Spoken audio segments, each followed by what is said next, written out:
and buttons.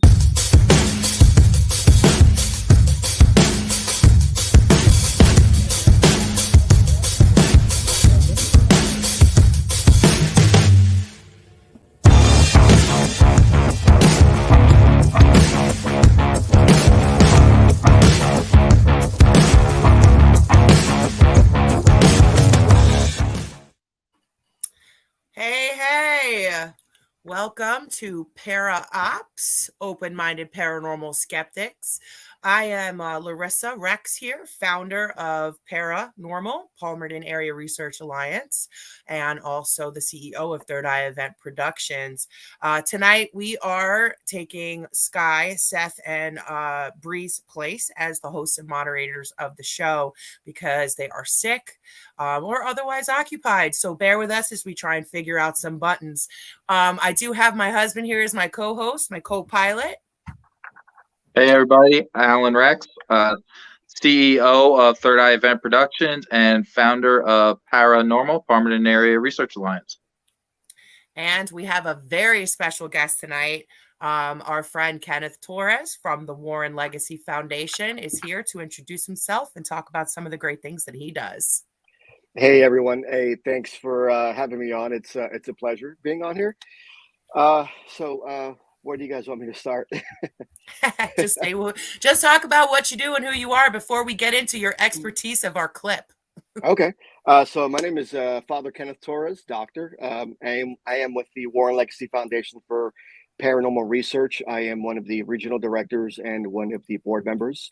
I'm also an independent Catholic priest with the Solomonic Order of St. Michael the Archangel. I am the foundation's spiritual head, and I'm also the vicar general for my religious order. And I am the assistant to the chief exorcist. I've been a paranormal investigator for over 15 years. Prior service, U.S. Marine Corps veteran, infantry, and all I do right now is just try to help people. I provide chaplaincy services, counseling services, along with the work that I do with the Warren Legacy Foundation, which was founded by Lorraine Warren in 2014 before she passed away with her grandson, Chris McKinnell.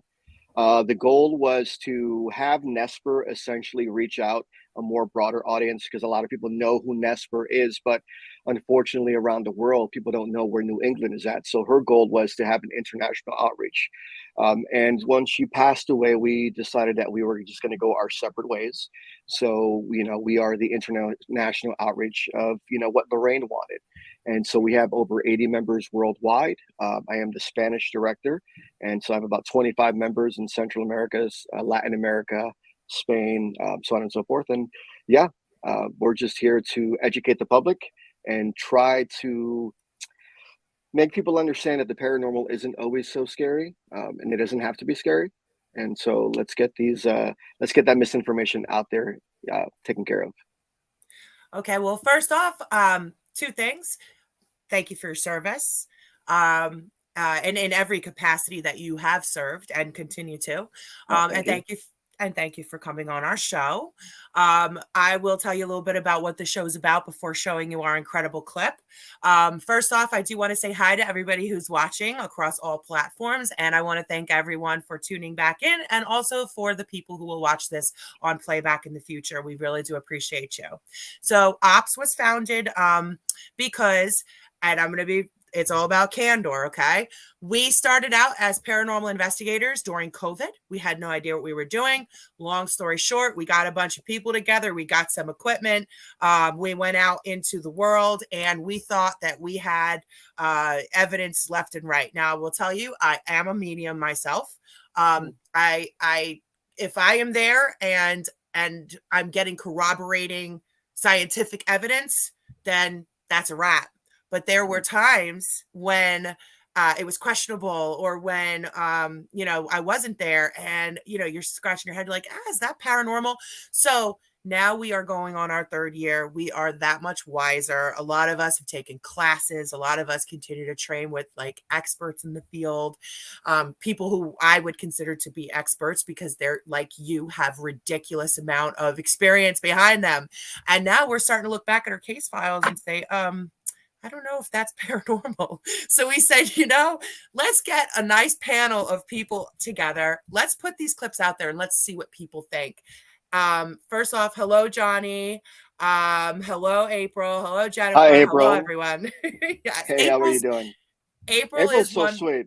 I Oh love my her. She is God. so sweet. She is awesome. She's one of the people whose classes that I consider to take and continue to tell my team members to take her classes because she is amazing. Yeah, So she's awesome. Johnny was just on here too, and talk about a real down to earth guy, right? Like, oh my Yeah. God. So that all being said, we found an ops, or we made the vodcast ops, and we said let's show some people some clips. So far, we have only had really one or two things that you could say that's not paranormal. I want to see what you think about tonight's clips, so we're gonna jump right in. First of all, I do want to get something out the way. I don't like the term expert. I don't consider myself an expert. I do consider myself knowledgeable. And for me, I don't think that they're experts in this field per se. Collectively combined, there's a lot of information out there. But I think in order to be considered an expert, you have to understand everything that's paranormal and psychometry and everything that has to do with quantum physics and the natural side of things. So I wouldn't consider myself an expert, just a person that's been in the field for a long time. So I just want to get that out there. I do not consider myself an expert. Understood. And Maybe I the don't think wrong, any of us do.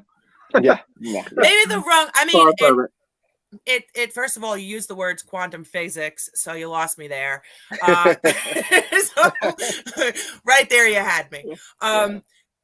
That all being said, I wish I could, I wish I knew who the Facebook users were, but guys, Yeah. if I don't know your name, you got to type it in the comments. It doesn't come up on the platform. But that all being said, we headed out to Wilson Castle in the infancy stages of our group. We were not paranormal at the time. We were high spirits, Palmerton Paranormal. We packed up, we headed to Vermont, and it was incredible. And we're going back. But this is caught on a trail cam. You will see me walking into my bedroom for the evening, which was creepy. I'm walking into the bedroom for the evening with my husband, and across the hall from us, nobody was staying in that room. They were only staying in the rooms on my side of the hall. And there's a trail cam, and it's pointed at the wall, and there's a mirror. So listen and watch.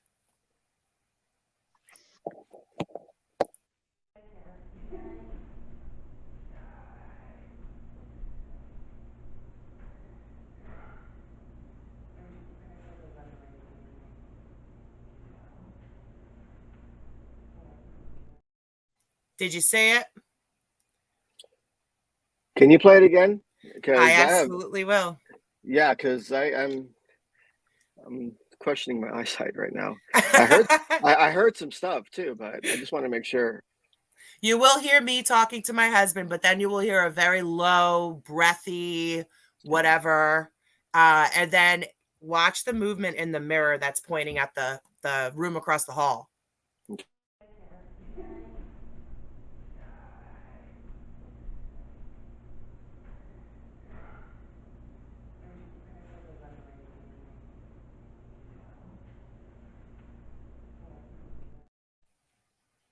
Yeah, that was good.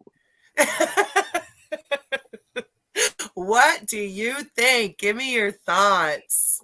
So, all right. So, I mean, I heard some voice like at the beginning of it, like a whisper. I don't know if it said "die" or something.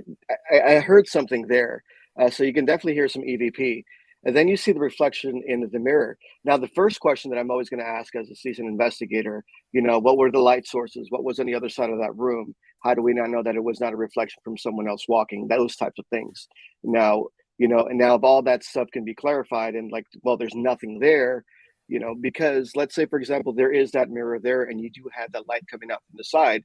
What are the odd chances that that light from the door, when somebody walked by, picked up on the reflection on that back window that could have reflected on that mirror? So those are questions like that I'm going to ask. But to me, it seems like a solid piece of evidence, and what's interesting about that is, you go to these cases like that and you go through these investigations, you go through that process of elimination. The first step is you always want to rule out the natural. You always want to see what the sources are. You want to see what the light is. I mean, and to me, it doesn't seem like it's contaminated. It seems like a really damn good piece of evidence. So kudos to you. And what I admire about these locations is, castles in general, is the paranormal for me is always a normal thing. So you're always going to have energy. That's always going to be residual energy. So whether it be an intelligent haunting, whether it be residual, whether it just be regular, a ghost, because there is difference between ghosts and spirits, in my opinion, and that seems like that could have just been residual energy remains from whatever life used to live in that location. So I'll give you a little background on it. I don't want to give too much, but I'm assuming are you going to Wilson Castle anytime soon? Or I'm in California. Where's that at? Okay. Yeah. No, Wilson. Okay. I just want to make sure before I really said anything. So, when I went into Wilson Castle, one of the first things that I encountered was a male entity that I was relating with on a military level. Now, it's a castle. It's in Vermont, right? The history there is different than you would think of as a military history. Turns out it was a colonel in the Signal Corps, which I was a Signal Corps officer. Oh, wow. I believe from watching that piece of evidence there, I do see a silhouette. What I see a silhouette of what I felt was a male energy. I did feel him all night. I did feel he was around all night. I do believe that there was something like, they like to communicate with who they want to communicate with. I did not hear die. I heard hi. And that's what that was. Okay. Yeah. And it was, what's weird is I was very closely following my husband into the bedroom. I was like, I don't, even when I went to the bathroom downstairs, I was like, please come with me. Like, I don't want to go anywhere by myself. And I kind of felt like he was across the, and then he just got caught on the trail cam because we had collected up all of our cameras and only left a few in place. And this is one that we had left in place in that area. Well, that's really good because, you being a psychic medium and you having these abilities, now you can go ahead and make a concise and clear decision on this is what I think, this was, because you were able to make the communication, you were able to gather evidence, you were able to confirm that there was a male spirit there. And then now, because of the relationship that you've built with this spirit, he's manifested himself, which is a really beautiful thing. So I think that is a wonderful piece of evidence. I mean, it's remarkable. I mean, most of the evidence that I normally get are a lot of EVPs and shadow figures, and the work that I do as an exorcist, a lot of the cases are a lot more darker, and that's a different story. But it's actually nice to see something as lighthearted as this, as a wonderful energy manifesting itself, an energy that you've been able to communicate with throughout the night, and that's the thing, right?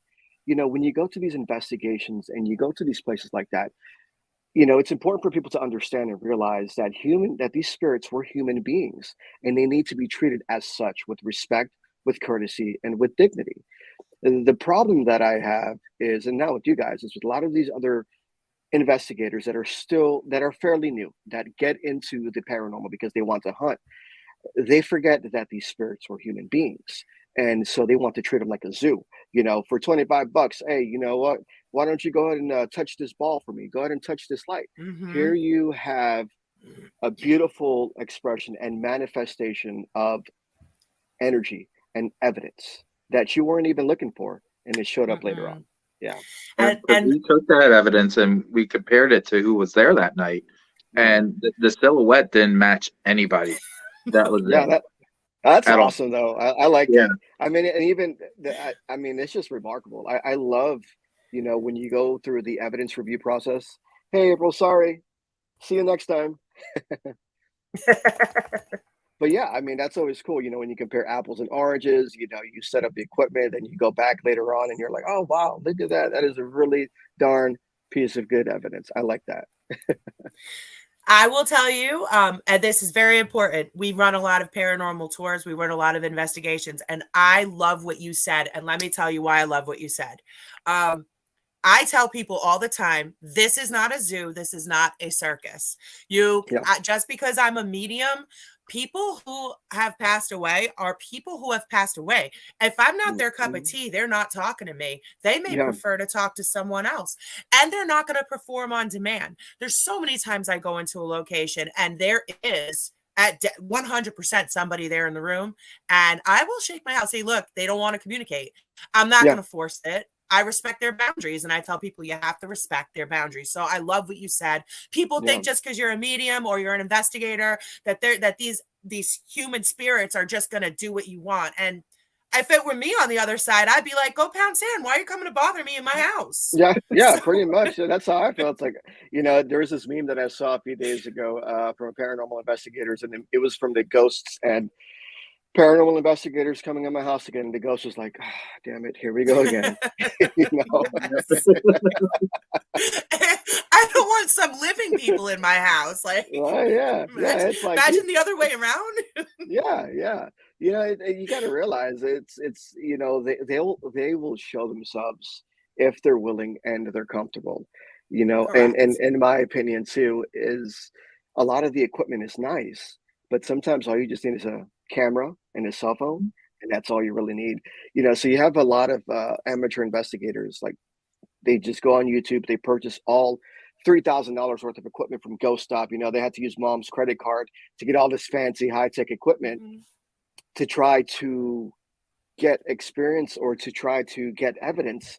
But the truth is, they're not probably going to catch any evidence because they haven't done personal development on themselves. They don't know how to talk to people. They don't know how to talk to clients. Nonetheless, they don't know how to speak to spirits correctly. So all of that equipment is going to be null and void if you don't have social skills, if you don't have any respect, if you don't know how to treat another individual. So yeah, that's a wonderful piece of evidence.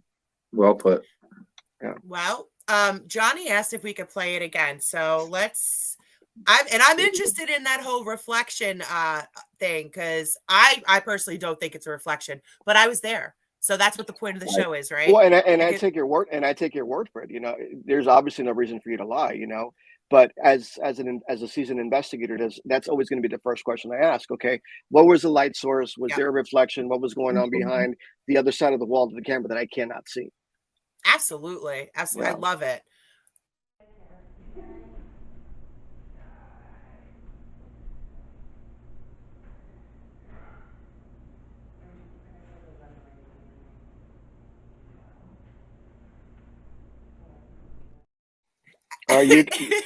You can definitely see now a lot better that was not any human person walking by. Just the way it was cloudy, the way it was pixelated, the way the motion, the fluidity of it, it was nice. Just like passing by. It's like, okay, cool. They left the room now. Let me leave so they don't spot me. That's what I get. I'm glad I didn't catch you with my sleepwalking that night. Right. Wait. Crazy. Let me tell you about that real quick before we let you go. That night we were sleeping in, I guess, what was the colonel's room at one point, and Alan got up in the middle of the night and he was standing by the side of the bed. And let me just tell you, I'm not trying to knock my husband, but he has not done PT since he was in the Marine Corps 20 years ago. He got up and started doing PT, jumping jacks, touching his toes. I'm telling you, the whole nine. I woke up because the bed is so bouncy. I woke up and I looked over at him. He was sleep exercising. I said, Alan, what are you doing? And he said, got a little motivation. He said, I have to go to the bathroom. And he never left to go to the bathroom. He just stood there doing jumping jacks. Like, I was so freaked out. I was like, that's nice. That's the only time that ever happened. Well, that's actually, so that right there in itself is another beautiful example of just the mindset that we have as military. You went to a location, you went there with respect, you made some communication, and probably the psychic side of you was like, cool, I'm back in the military, I'm in a castle, there's an officer here nearby, maybe he was just trying to make you stand guard. People always like to mess with Marines, stand post and work out a little bit. Love it. I love it. I was done. I was done. Yeah, well, the next morning, I'm like, what? Get out of here. You wake up all sore and stuff. You're like, why am I hurting? You just did a PFT in your sleep.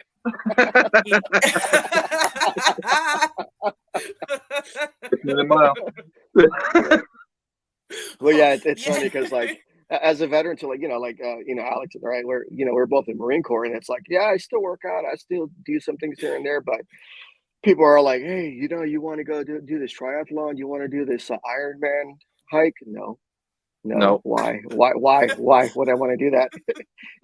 I'm just doing the bare minimum to stay healthy. I'll lift some weights.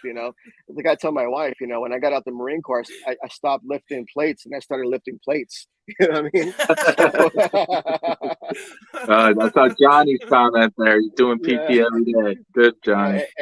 That's good for you. Motivation all the way. Oh my gosh. Well, can we look for you in anything in the near future? Anything you especially got going on that you want to talk about? So I know I'm going to be doing an event with you in July in Massachusetts. I'm going to be I'm supposed to be in the Hinsdale House in June. And right now, I don't have anything planned at the moment. I'm just waiting for Ray to get back to me. I will probably be traveling to Colombia in March, but I do have a website, fatherkendoctor.com, FATHERKENDOCTOR.com, fatherkendoctor.com. Or, you can just friend request me here on Facebook. I'm friends with most of everyone on here, but my goal is just to continue to educate the public on the paranormal. I will say, though, with the Warren Legacy Foundation, we will be doing our very first paranormal live in Spanish. So we have the Warren Files we've been doing for years now in English, but this Wednesday we will be doing our very first Warren Files in live in Spanish with our Spanish members. So if you speak Spanish, come on through. It's the Warren Legacy Foundation for Paranormal Research. But other than that, you can just catch me here at home. Well, if we ever make it back out to California, we will definitely try to link up with you to do some investigating. I think it would be amazing. And of course, seeing you at the USS Salem is going to be amazing with Johnny and everybody else who's coming out.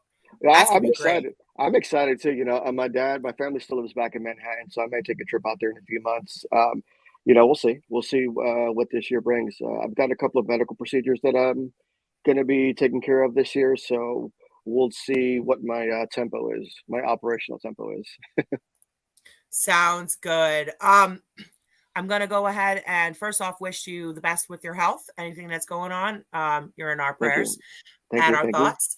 Cannot wait to see you and meet you in person, like I said. And one last time, I'm just going to hit this video because we've got a couple people still asking to see it one more time. And then we will end our broadcast.